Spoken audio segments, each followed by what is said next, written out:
Hi అండి. పుట్నాల పొడి ఎలా చేశానో చూపిస్తాను. ఇది మనకి హెల్త్‌కి చాలా మంచిదండి. వేడి వేడి రైస్‌లో వేసి తింటే 2 స్పూన్లు చాలా బావుంటుంది. ఫస్ట్ ఈ పుట్నాల పొడి వేసి తింటే అండి టేస్ట్ బావుంటుంది. పుట్నాలు కొంచెం 2 మినిట్స్ అలా వేయించాలి. హాఫ్ కేజీ పుట్నాలు తీసుకున్నానండి. పుట్నాలు ఎక్కువసేపు వేయించకూడదు. అలాగే మన కొబ్బరి కూడా ఎండు కొబ్బరి కూడా చిన్న చిన్న పీసెస్ చేసుకుని ఇలా 2 మినిట్స్ అలా వేయించుకోవాలి. కొబ్బరి కూడా ఎక్కువసేపు వేయించకూడదండి, లేకపోతే నూనె వాసన వస్తుంది. నేనైతే 2 టేబుల్ స్పూన్లు మన క్రిస్టల్ సాల్ట్ తీసుకున్నాను. దొడ్డుప్పు అది కూడా వేయించుకోవాలండి, తడి లేకుండా.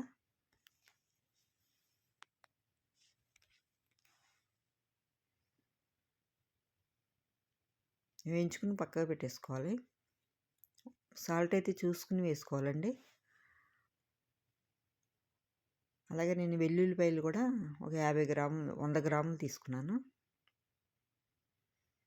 ఈ పెద్ద పాయలండి, కొంచెం కట్ చేసుకుని వేసుకోవాలి మనం మిక్సీ పట్టుకునేటప్పుడు. నాకైతే అక్కడ ఉండిపోయినాయి అక్కడక్కడ వేయిస్తుంటే. కరివేపాకు కూడా ఒక కప్పు తీసుకున్నాను.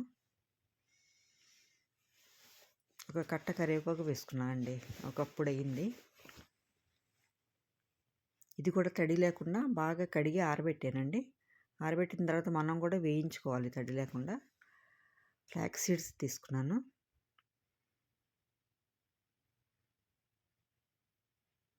ఫ్లాక్స్ సీడ్స్ కూడా హెల్త్కి మంచిదండి. ఒక 50 గ్రాములు అలా తీసుకుని వేసుకోవాలి. ఇవి కూడా వేయించాలి, కొంచెం చిటపటలాడేటట్టు వేయించాలి. ఇవన్నీ మిక్సీ పట్టుకోవాలండి. చల్లారిన తర్వాత మిక్సీ పట్టుకోవాలి. మెత్తగా కాకుండా కొంచెము బరకగా పట్టుకోవాలి.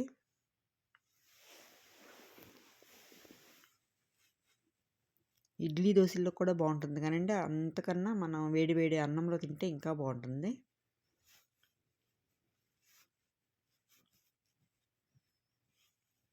ఫస్ట్ మనం 2-3 ముద్దల్లో వేడి వేడి అన్నంలో వేసుకుంటే అండి, 2 స్పూన్లలో వేసుకుని కొద్దిగా నెయ్యి వేసుకుంటే టేస్ట్ అయితే చాలా బాగుంటుందండి. ఇలా బరకగా పట్టుకోవాలి.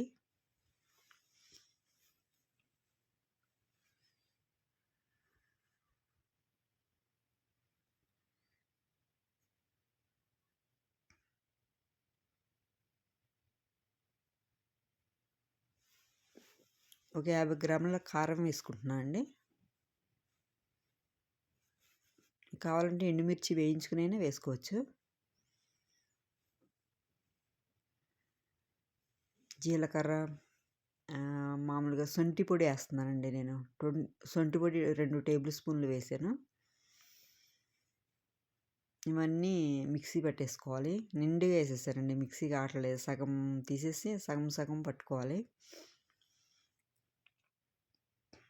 వెల్లుల్లిపాయలు పెద్ద పాయలు మూలనండి మిక్సీ కాలేదు. అది కొంచెం వెల్లుల్లిపాయలు పెద్ద పాయలు అయితే కొంచెం దంచి వేసుకోవాలి. దంచి వేసుకుంటే మంచిగా మిక్సీ అయిపోతుంది.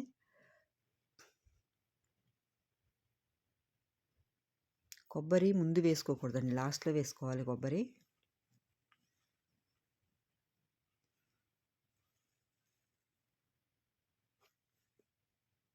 ఇదైతే 3 నెలల వరకు నిల్వ ఉంటుందండి, ఒకసారి చేసి పెట్టుకుంటే. నేను అందుకే కొంచెం ఎక్కువ చేశాను.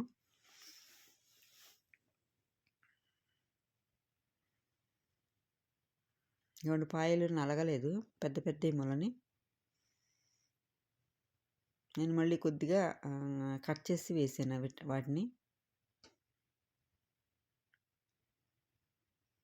వెల్లుల్లిపాయలు కరివేపాకుతోనే కమ్మదనం బాగా వస్తుందండి. కరివేపాకు కూడా కంపల్సరీ వేసుకోవాలి.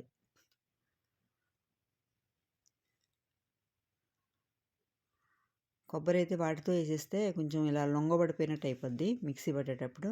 ఇంకా లాస్ట్లో వేసుకోవాలి కొబ్బరిని.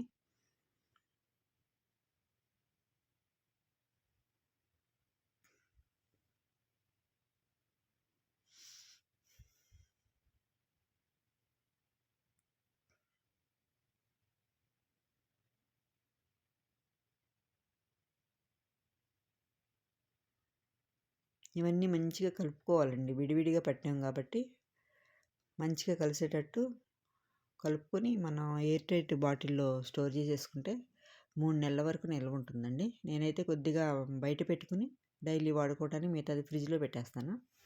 ఫ్రిడ్జ్‌లో పెట్టకున్నా బయటైనా కూడా నిల్వ ఉంటుందండి. ఉప్పు కరెక్ట్ వేసుకోవాలి. కొద్దిగా ఒక స్పూన్ పసుపు కూడా వేసుకోవాలండి. పసుపు వేసేది నేను వీడియోలో మిస్ అయిపోయింది.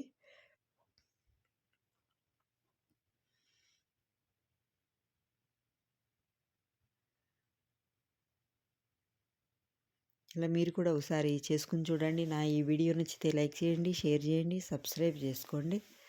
మీ ఫ్రెండ్స్ ఎవరికైనా షేర్ చేయండి.